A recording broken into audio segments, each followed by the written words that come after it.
entretenir sa famille, une nécessité absolue. Quand on parle de l'entretien, j'aimerais que ces 6 choses, si tu es en train de les noter, que tu notes.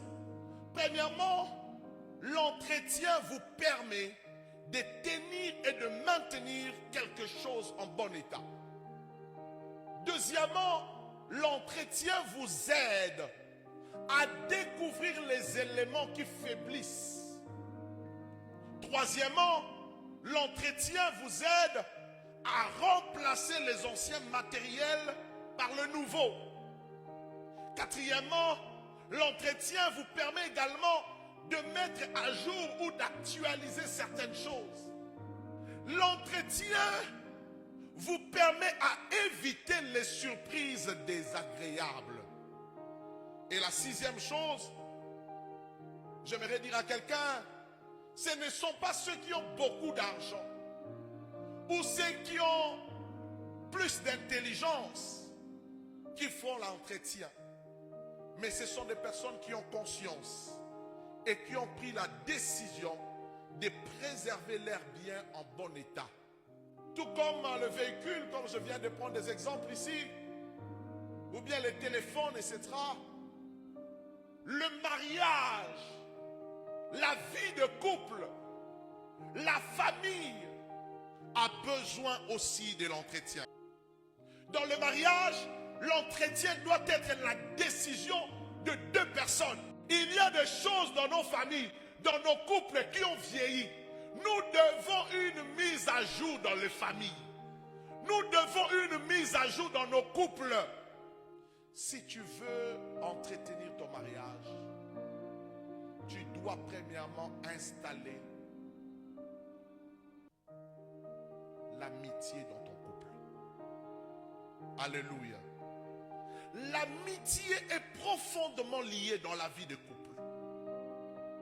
Il est fondé premièrement sur le partage et la confiance.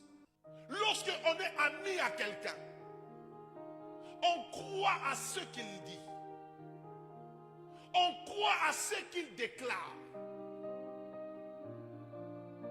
Aujourd'hui, après des temps, il y a de ces couples qui ne se font plus confiance.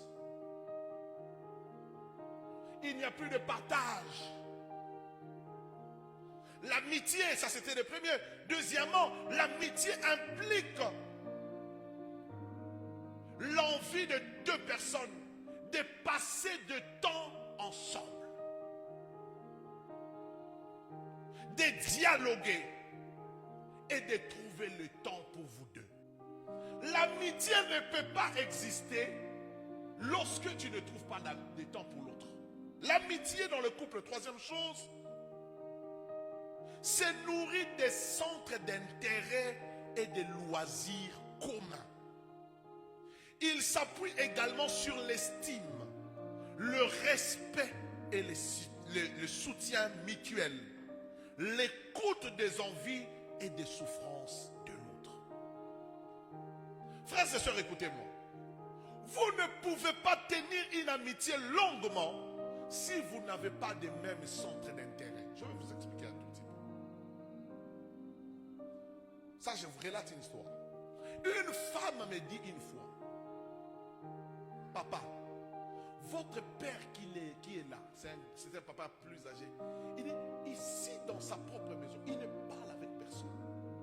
Mais je m'étonne, lorsque les voisins là viennent, papa, ils peuvent rester ici du matin jusqu'au soir. Je suis en train de me dire, papa, il faut qu'on prie. Ces voisins-là peuvent avoir mis mon mari dans des histoires et tout ça. Frères et sœurs, entre guillemets, je voudrais vous dire que tout n'est pas spirituel. Tout n'est pas démon. Vous devez analyser certaines choses. Je me suis approché du vieux, mais j'ai compris que le vieux aimait beaucoup la politique. Et que l'autre papa là, quand ils étaient ensemble, c'était politique sur politique. Donc le vieux s'est retrouvé dans son assiette. Mais nous sommes ici. Papa qui est devant la télé, il regarde un peu son truc. Vraiment, la télé ici, nous, on ne va plus regarder autre chose. C'est seulement... Kinshasa, là, tu vas encore rentrer à Kinshasa. Tu vas rentrer au Congo. Oh, chérie. Ah.